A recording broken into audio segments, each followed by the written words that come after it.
The disc attrition mill is also 75 horsepower.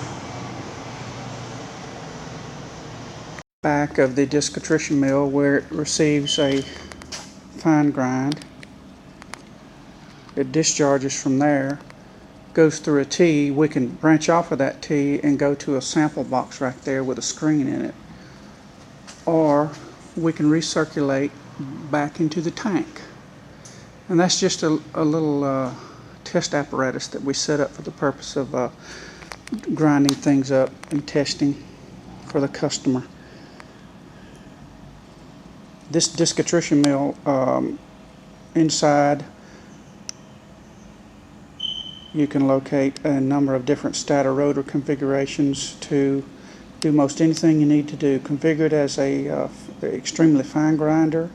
It grinds rock and sand to 100 micron particle size. It just all depends on the application.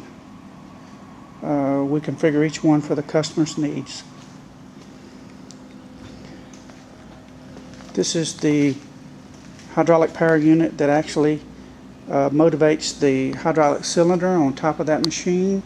That cylinder is actually what sets the gap between the stator and rotor so that you can compensate for wear to keep the machine operating at optimal conditions at all time. Plus the same system is used to circulate barrier fluid through the mechanical seal, through the filter, through the cooler and back, and it's used to actually pressurize the mechanical seal as well. This is a view of the disc attrition mill. The door opened up, and this has intermeshing teeth mounted in it right now that do a medium grind to the material.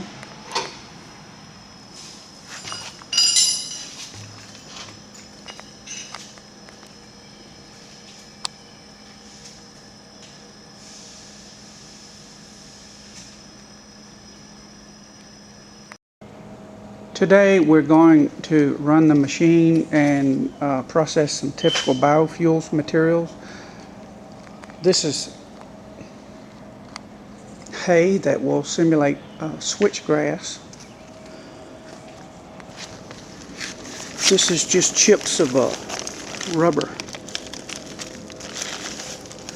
long slivers and chips. This is wood chips, and more wood chips.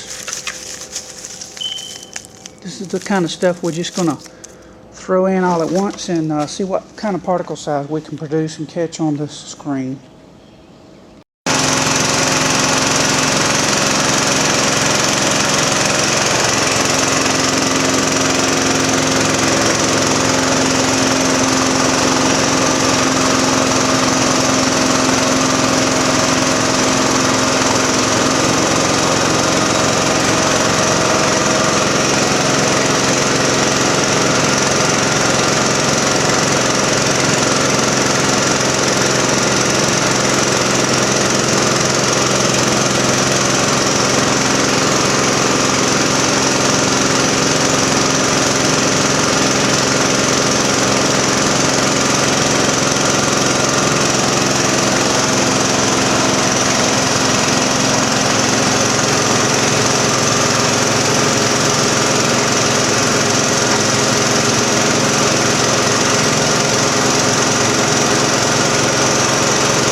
That's hay, wood chips, and rubber chips.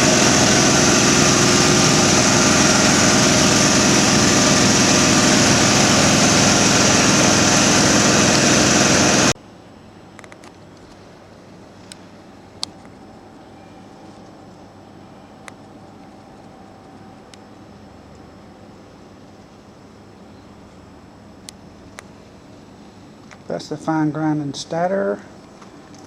That's the fine grinding rotor.